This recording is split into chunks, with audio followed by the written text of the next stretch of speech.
Once, in a village surrounded by dry hills, there was a river that gave life to all. Its waters were clear and cool, and the villagers depended on it for everything: water for their crops, for their animals, and for themselves. But one year, the rain stopped. The river, once flowing strong, began to dry up. The crops withered, the animals grew thin, and hunger settled over the village like a dark cloud. Desperate, the villagers gathered in the village square. They pleaded with their elders, asking why the river had abandoned them. But none had an answer, except for one, Elder Juma. Juma was the oldest and wisest man in the village, respected by all. He stood quietly, his face shadowed with sorrow. After a long silence, Juma spoke. "This drought is no accident," he said in a low voice. "The river is cursed, and I am the cause." The villagers gasped, shocked by his words. Juma continued, his voice trembling. "Many years ago, when I was young, I made a deal with a powerful spirit that lives in the river. I asked for prosperity for our village, for endless water and bountiful harvest. In return, I promised that our people would honor the river and never take more than it gave. For many years, the village thrived. But as the years passed, greed began to creep in. The villagers built bigger farms, took more water than they needed, and paid no mind to the spirit of the river. They believed the river would never run dry.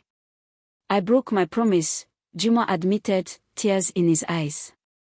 "I let the greed of our people go unchecked, and now the river is angry. The spirit has cursed us with drought, and until we make things right, the river will remain dry." The villagers were stunned. Anger and fear filled their hearts, but they knew Juma was right. They had been careless and selfish. Now, their very survival was at risk. "What must we do?" asked a young mother, her voice trembling with fear. "We must beg for forgiveness," Juma said. "We must show the spirit that we have changed. Gather what little we have left, food, water, anything precious, and bring it to the river. We will offer it to the spirit and ask for mercy." The villagers did as they were told. They gathered their last sacks of grain, their last jars of water, and even small treasures, rings, beads, and trinkets handed down through generations.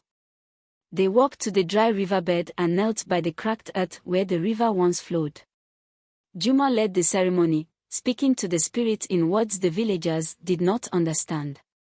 He begged for forgiveness, admitting the village's greed and promising that they would never take more than they needed again. As the offerings were laid before the river, a heavy silence fell over the land. For days, nothing happened. The sky remained cloudless, the land dry.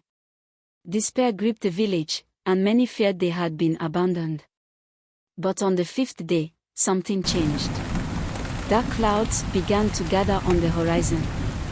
The wind picked up, and soon, the first drops of rain began to fall. The villagers ran to the river, watching in awe as the dry riverbed began to fill with water once more. The river, though still small, was alive again. The curse had been lifted. From that day on, the villagers lived with respect for the river. They took only what they needed, remembering the price of their greed. And Elder Juma, though burdened by his past, lived to see his people redeemed. The river flowed once again, but the memory of the curse remained, a reminder that nature's gifts must be treated with care. The village flourished, but they never forgot the lesson of the cursed river.